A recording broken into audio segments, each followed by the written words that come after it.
Hello, and welcome to another episode of the Client Experience Revolution. I'm your host, Raya Gonzalez, and today is episode 12, Network Like a Boss. This week, I have been entrenched in a wonderful course by Kelly O'Neill of the Profitology course, and it's called Collaborate to Accelerate. And this morning, I had an opportunity to talk in more detail with a beautiful woman who's starting a fashion blog about what that meant to me to network in this way of collaboration. And I know we've touched on that in this podcast before, but I really wanted to dive deep into how networking on a sincere level can really change your business, can help you grow, and can really expand your network. So let's just dive in. So the first step and first tip that I have is to look around and find an organization that you have some interest or some passion around. And the one we were talking about this morning was where I met this woman, and that was the Seattle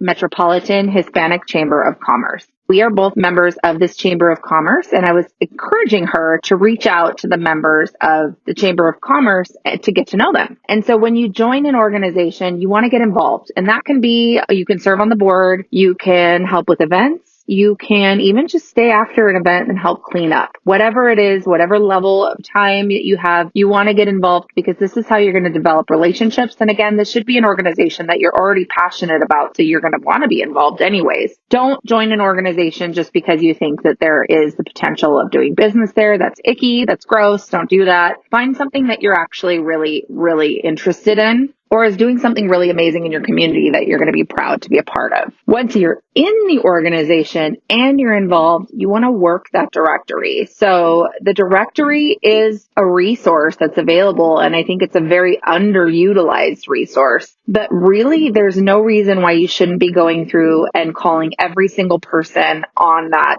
directory and setting up a meeting with them. You're encouraged, and really it's admirable if you're reaching out to people to develop relationships. This is, again, it's not for the purpose of doing sales. This is for the purpose of developing a relationship, understanding where they're coming from, and really diving into the mission and the people surrounding this organization that you have an interest in. Martha, this morning when we were talking, she says, do you think that's okay? And I was like, yeah, it's okay. I mean, the organization is there to support each other, and that's what it's organized to do. And so as long as you're going with a spirit of collaboration and not to sell somebody, this is not about hawking your creams or trying to bring product or, really shove your service down somebody's throat. This is about getting to know somebody. So it's absolutely okay to do that. The next thing is when you have the meeting set, which you should have at minimum 3 meetings per week. And this can be in person for coffee or lunch or drinks or whatever it might be. This could be a phone call. This could be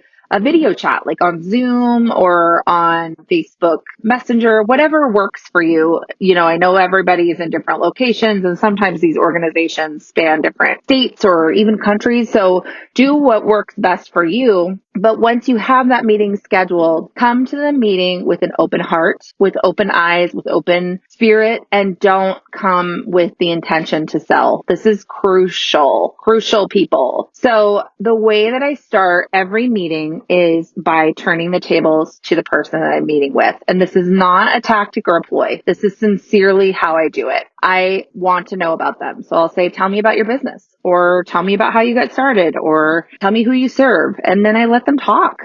And I'm a relator. That's my top strength on the Strengths Finder. So often I'll contribute to the conversation. I'll say, oh my gosh, that's just like me with the da-da-da-da-da. Or, so it's not a static one-sided conversation. That would be awkward. But I really do want to hear about where they're coming from. So I let them talk first. And then invariably, it's going to come back around to me.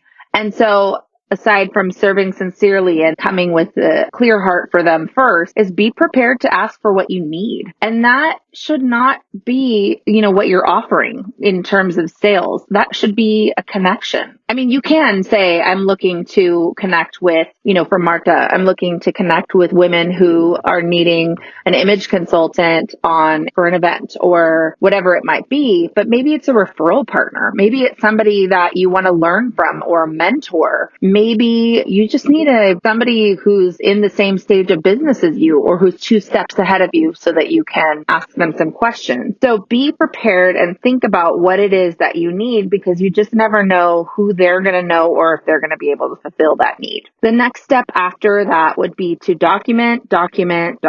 Now, if you've listened to the podcast, you know that I have a deep and undying love for CRM or customer relationship management. And that can be anything. You can use OneNote, you can use Excel, you can use whatever, but I do recommend that you get in the habit of dictating your notes after meeting with somebody, because you want to capture all those personal details. You want to really keep in mind the heart of the conversation that you had with them, so that when you meet again, you are able to still have those details at your fingertips. Now, dictating also has a secondary benefit, and that is that it prepares you for in the future, if you have someone who can help you, you can pass that dictation along to your assistant and they can enter in that information into your CRM for you, and you don't have to be the one to do that. So you're preserving the details of the conversation in some type of program, whether that be a CRM, OneNote, or an Excel spreadsheet, however you want to make it work for you. But I do recommend that you use some type of voice note or Boxer or anything like that. And then follow up. I recommend that you send an email within 24 to 48 hours afterwards, thanking that person for the appointment. If you can send a handwritten card, even better. And then put in your follow-up information. So this again would be in your CRM or in your calendar, your Outlook, your whatever, to reach out to them in another month or so and see how things are going. Maybe put another lunch or coffee on the books. And that can be farther on down the line. But the point here is to establish and nurture relationships that are long lasting. And that only happens if you are paying attention, if you're serving first, if you're asking for what you need, if you're actually documenting what you are talking about, and if you are consistently following up with them for the long term. These relationships are not a quick fix. These are not for you to make a quick buck off of. These are lasting relationships where you're investing in that person's business and they're investing in yours. And the very last thing that I would say is try to connect that person with somebody that they need. So the more you meet with people in different industries, you're going to start seeing these links. And so what I will do is say, who are you looking for? And what would they be saying that would trigger me to know that they would be a good person for you? And so, I might have somebody who is, let's see here. I had somebody who was a CPA who specialized in new construction or commercial real estate. And so I was able to connect him with somebody in general contracting as well as a commercial realtor. Do these things from the sincerest place of your heart, and you will be surprised with the way that they come back to really benefit and help you in your business. And it also just feels good. It feels good to be out in the community and supporting other business people, because as we've said before, it can be very lonely. And when you have nothing else going on in your business, double down on this technique, you guys. Fill your schedule with these collaboration appointments, because number one, it will lift your spirits. Number two, it will build your bottom line, because people sincerely want to help people that they know. And you will be just shocked and surprised with how amazing the referrals and revenue that can come from this benefit you. And again, not even trying. Really, what you're trying to do is serve that person. So